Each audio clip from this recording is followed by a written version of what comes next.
Hi friends, so இந்த வீடியோல வந்து நம்ம செகண்ட் யூனிட்ல இருக்கிற ஒரு முக்கியமான ப்ராப்ளம் பார்க்க போறோம். முக்கியமான ப்ராப்ளமும் கூட ரொம்ப ஈஸியான ப்ராப்ளமும் கூட. இவ்வளவுதானா சார், இதுல என்ன இருக்கு, இவ்வளோ சிம்பிளா இருக்கு, இதை படிச்சுட்டே போவேனாமே அப்படின்னு உங்களுக்கு ஃபீல் ஆகும். அவ்வளவுதான், எனக்கு புரிஞ்சிருச்சு, நான் சால்வ் பண்ணிடுவேன் அப்படின்னு. ஸோ கொஞ்சம் கவனமா கவனிங்க ஃப்ரெண்ட்ஸ், வேற ஒண்ணுமே பண்ண வேணாம், கொஞ்சம் உன்னிப்பா கவனிங்க, மிஸ் பண்ணாம. So first of all infix to postfix expression. Infix எக்ஸ்பிரஷன்னா என்னன்னு தெரிஞ்சுக்கோங்க. ஸோ ஒரு எக்ஸ்பிரஷன் ஏதோ a plus b star c நான் எழுதுறேன்னு வச்சுக்கோங்க. a plus b star c ன்னு எழுதுறேன். நார்மலா நம்ம எழுதுறோம்ல எக்ஸ்பிரஷன், மேக்ஸ்ல நார்மலா இவ்வளவு வருஷமா நீங்க படிச்சுட்டு வரீங்கல்ல, இதெல்லாம் உங்க இன்ஃபிக்ஸ் எக்ஸ்பிரஷன். இவ்வளவுதான் விஷயம். அப்போ போஸ்ட்ஃபிக்ஸ்னா என்ன? ஸோ போஸ்ட்ஃபிக்ஸ்னா என்னன்னா, எக்ஸாம்பிளுக்கு இப்போ a plus b நான் போஸ்ட்ஃபிக்ஸ்ல எழுதணும்னா எப்படி எழுதணும்னா ab பிளஸ். ஸோ இன்ஃபிக்ஸுக்கும் போஸ்ட்ஃபிக்ஸுக்கும் என்ன வித்தியாசம் அப்படின்னா, ஸோ அது பார்க்கறதுக்குன்னா இந்த ஏபி எல்லாம் நம்ம என்ன சொல்லுவோம்னு சொல்லிடுறேன். ஸோ இந்த ஏபி எல்லாம் என்ன சொல்லுவோம் அப்படின்னா ஆப்பரண்ட் அப்படின்னு சொல்லுவோம். ஸோ இந்த டேர்ம்ஸ் ஞாபகம் வச்சுக்கோங்க. ஏபிசி தட் இஸ் லெட்டர்ஸ் எல்லாம் ஆப்பரண்ட் அப்படின்னு சொல்லுவோம். இந்த பிளஸ் மைனஸ் ஸ்டார் இதெல்லாம் வந்து ஆப்ரேட்டர் அப்படின்னு சொல்லுவோம். ஸோ ஏதோ ஆப்ரேட்டர்ன்னு சொல்லுவோம், நம்ம என்ன ஆப்ரேஷன் பண்றோமோ அதை ஆப்ரேட்டர்ன்னு சொல்லுவோம். தென் நார்மல் சிம்பிள்ஸ் இருக்குல்ல ஏபிசி, இதெல்லாம் ஆப்பரண்ட்னு சொல்லுவோம்.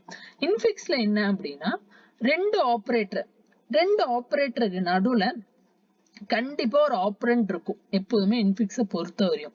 போஸ்ட்ஃபிக்ஸ்ல என்ன அப்படின்னா, எப்போதுமே ஆப்பரண்ட் வந்து பின்னாடி வரும், சரி ஆப்பரேட்டர் வந்து பின்னாடி வரும்.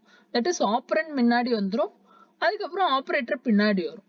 ஸோ இதுக்கப்புறம் ஆப்பரண்ட் வரக்கூடாதா சார் அப்படின்னு கேட்டா இதுக்கப்புறம் வரலாம், தப்பு இல்லை.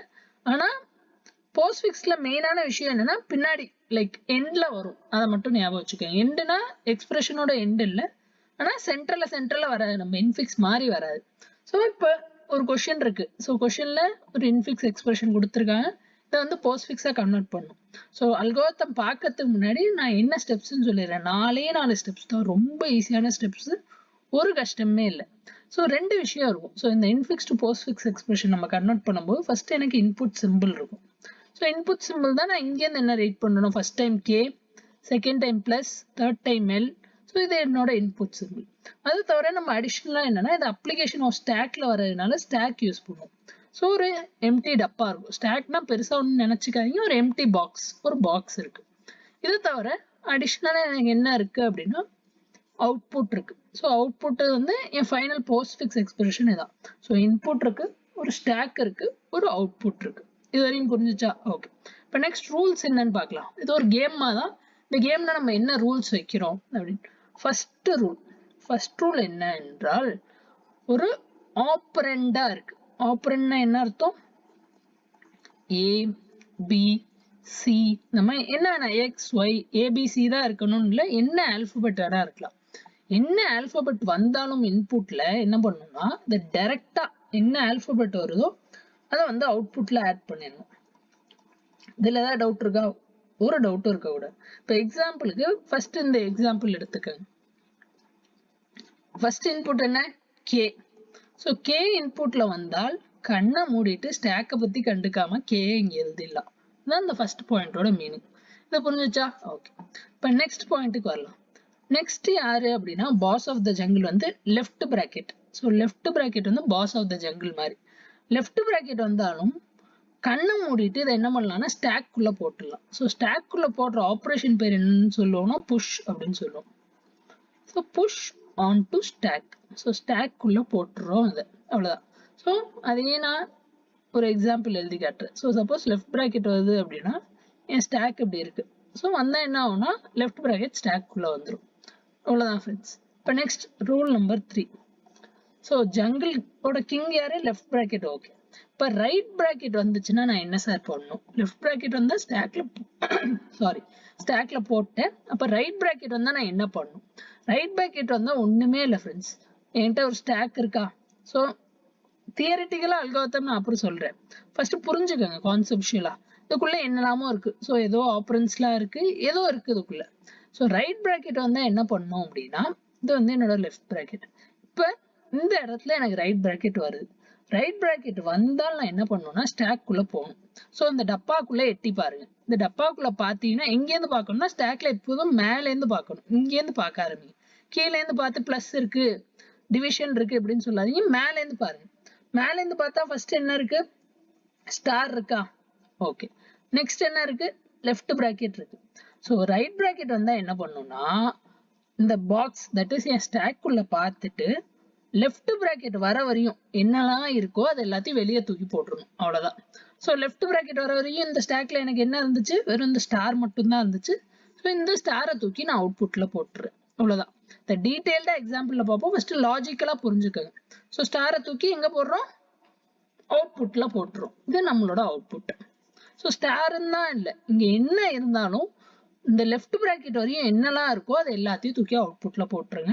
எக்ஸாம்பிள் பார்க்கும்போது இன்னும் கிளியரா புரிஞ்சிடும். இப்போ நெக்ஸ்ட் லாஸ்ட் ரூல், ரொம்ப முக்கியமான ரூல். இந்த ரூல் என்ன அப்படின்னா, ஆப்பரண்ட் பார்த்தாச்சு, லெஃப்ட் பிராக்கெட் பார்த்தாச்சு, ரைட் பிராக்கெட் பார்த்தாச்சு. ஸோ இது எல்லாத்தையும் அழிச்சிடும், அட்லீஸ்ட் நமக்கு கொஞ்சம் இடம் கிடைக்கும். ஃபோர்த் ரூல் பார்க்க, இதெல்லாம் ரூல் நான் உங்களுக்கு நெக்ஸ்ட் ஸ்லைட்ல டீடைல்டா வச்சிருக்கேன் ஃப்ரெண்ட்ஸ். ஸோ ஒரு டைம் படிச்சாலும் திரும்ப ரீவைஸ் ஆயிடும், உங்களுக்கு ஒன்றும் இஷ்யூ இல்லை. இப்போ ஃபோர்த் ரூல் பார்க்கறதுக்கு முன்னாடி நமக்கு என்ன தெரியணும் அப்படின்னா, ப்ரியாரிட்டி தெரியணும். Priority of operands. ஸோ ப்ரியாரிட்டினா என்னன்னா, நம்ம ஸ்கூல்ல போத் மாஸ் அப்படின்னு படிச்சிருப்போம். ஸோ அதே வேணாலும் வச்சுக்கலாம். அதோட இன்னும் சிம்பிளா நான் சொல்றேன் ஃப்ரெண்ட்ஸ். ப்ரியாரிட்டி என்னன்னா யார் ரொம்ப முக்கியம். ஃபர்ஸ்ட் ப்ரியாரிட்டி யாருன்னா, இந்த ஆப்ரேட்டர் பேர் வந்து எக்ஸ்போனென்ஷியல் ஆப்ரேட்டர். ஸோ எக்ஸாம்ல கொடுத்தா இப்படி ஒரு ஜஸ்ட் என்ன சொல்ல, ஒரு பாதி ட்ரையாங்கிள் மாதிரி கொடுத்துருப்பாங்க.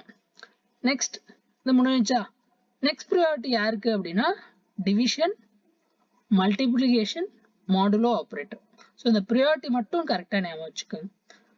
ஃபர்ஸ்ட் ப்ரியாரிட்டி யாரு, எக்ஸ்போனென்ஷியல் ஆப்ரேட்டர், அது பேர் எக்ஸ்போனென்ஷியல். செகண்ட் ப்ரியாரிட்டி வந்து டிவிஷன், மல்டிப்ளிகேஷன், மாடுலோ ஆப்ரேட்டர். மூணுக்குமே ஈக்குவல் ப்ரியாரிட்டி தான். நெக்ஸ்ட் தேர்ட் ப்ரியாரிட்டி, மீதி இருக்கிறது யாரு, நம்ம அடிஷன், சப்ட்ராக்ஷன். இவங்களுக்கு தேர்ட் ப்ரியாரிட்டி. ப்ரியாரிட்டிக்கும் இதுக்கும் என்ன சார் சம்பந்தம் அப்படின்னு கேட்குறீங்களா? So next point, that is நம்ம பார்க்க போற ஃபோர்த் பாயிண்ட் அதை பேஸ் பண்ணி தான் இருக்கு. ஃபோர்த் பாயிண்ட் போறதுக்கு முன்னாடி நான் என்ன பண்ணணும்னு சொல்றேன். இப்போ எக்ஸாம்பிளுக்கு எனக்கு ஒரு ஸ்டார் வருதுன்னு வச்சுக்கோங்க. என் ஸ்டாக்ல என்ன இருக்கு அப்படின்னா ஆல்ரெடி ஒரு ஸ்லாஷ் இருக்கு. ஓகே, எனக்கு இன்புட்ல என்ன வருது, ஸ்டார் வருது, ஸ்டாக்குள்ள என்ன இருக்கு, ஸ்லாஷ் இருக்கு. அப்ப என்ன பண்ணும் அப்படின்னா, ஃபர்ஸ்ட் இந்த ஸ்டாரோட ப்ரியாரிட்டியும் இந்த ஸ்லாஷோட ப்ரியாரிட்டியும் பார்க்கணும். இந்த டேபிள்ல ஸ்டாரோட ப்ரியாரிட்டி எங்க இருக்கு, இங்க இருக்கு. ஸ்லாஷோட ப்ரியாரிட்டி எங்க இருக்கு, இங்க இருக்கு. இந்த ரெண்டு ப்ரியாரிட்டியும் ஈக்குவலா இருக்கா? ஆமா, ஈக்குவலா இருக்கு. ஸோ ஈக்குவலா இருந்தா என்னன்னா, இப்படி வரக்கூடாது. அப்ப வரக்கூடாதுன்னா நான் என்ன சார் பண்ணணும்? அப்ப எப்போதுமே விஷயம் என்னன்னா, புதுசா வர இன்புட்டை தான் நம்ம மதிக்கணும். ஸோ இப்படி எங்கெல்லாம் வரக்கூடாதுன்னு கண்டிஷன் வருதோ, ஸ்டாக்குள்ள என்னெல்லாம் இருக்கோ அதெல்லாம் தூக்கி வெளியே போட்டுருங்க. ஸோ அப்ப இந்த ஸ்டெப்ல என்ன ஆகும், என் ஸ்டாக் எம்டி ஆயிடும். இந்த மல்டிப்ளைய அதுக்கப்புறம் நான் ஸ்டாக்குள்ள போட்டுருவேன்.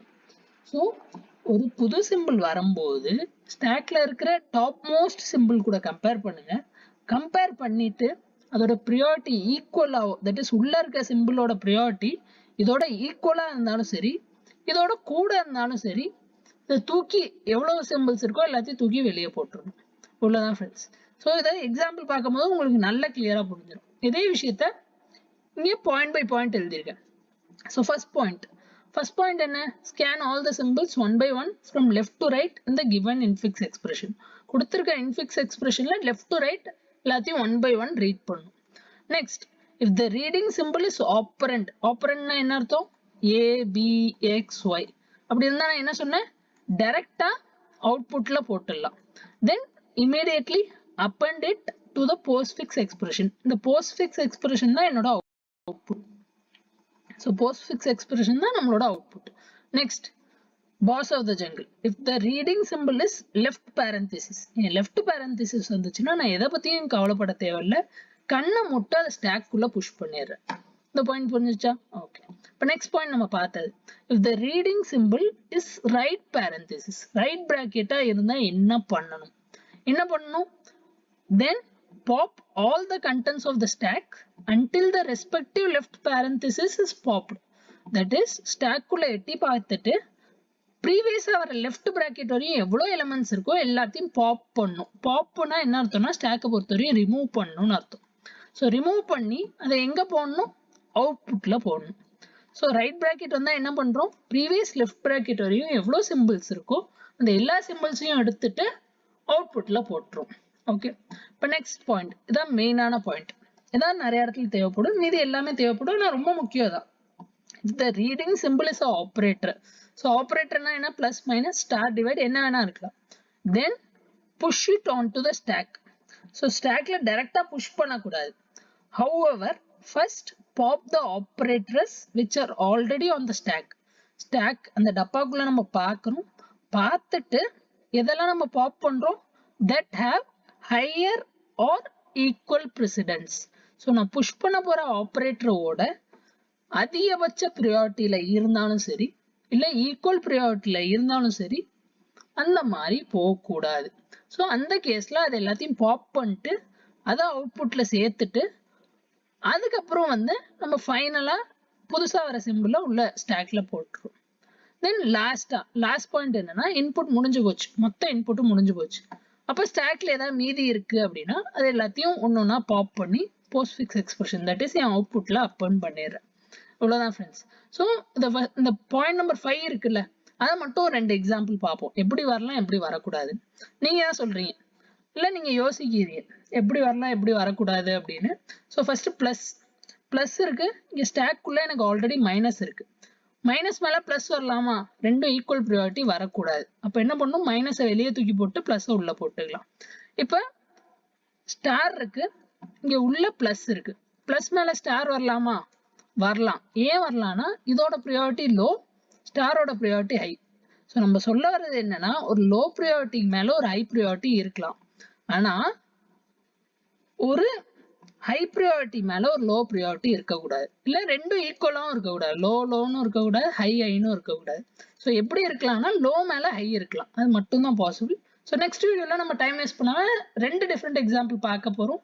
ஸோ அதுல பார்க்கலாம் ஃப்ரெண்ட்ஸ். தேங்க்யூ, பாய்.